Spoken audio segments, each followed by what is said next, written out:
ஒரு சிகரம் மட்டும் தெரியும். கொஞ்சம் நடந்து போனீங்கன்னா 2 சிகரம் தெரியும், 3 சிகரம் தெரியும், 4 சிகரம் தெரியும், 5 சிகரம் தெரியும்.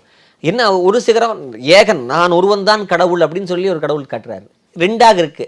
ஆண் பெண் 2 பேரும் இருந்தாதான்ப்பா இந்த உலகம் அப்படின்னு சொல்லி 2 சிகரம் காட்டுது. அதே மாதிரி சிவன் பிரம்மா விஷ்ணு ஆகிய 3 பேர், அதாவது ஜிஓடின்னு சொல்றோம்ல, ஜிஓடிங்கிறது அது அர்த்தம். ஒன்று ஜெனரேட்டர், இன்னொரு ஆப்ரேட்டர், இன்னொன்று டெஸ்ட்ராயர். படைத்தல் காத்தல் அழித்தல். வாரியார் சாமிகள் இருந்தாங்க. வாரியார் சாமி வெளிநாட்டுக்கு போயிருந்தப்போ வெளிநாட்டுக்காரர் வந்து கேட்டார், சாமி உங்கள் நாட்டில் இருக்கிற சாமி எங்கள் நாட்டில் இருக்கிற சாமி ஒன்று தானா சொல்லுங்கள் சாமி. கேட்ட உடனே ஆமாம். எப்படி சாமி சொல்கிறீங்க? உங்கள் சாமி எது செய்கிறாங்களோ அதைத்தான் எங்கள் சாமியும் செய்கிறாரு. எப்படி சொல்கிறீங்க? உங்கள் சாமி என்னென்னு சொல்கிறீங்க? காடுன்னு சொல்கிறோம். அதனுடைய அதனுடைய விரிவாக்கம் என்ன தெரியுமா?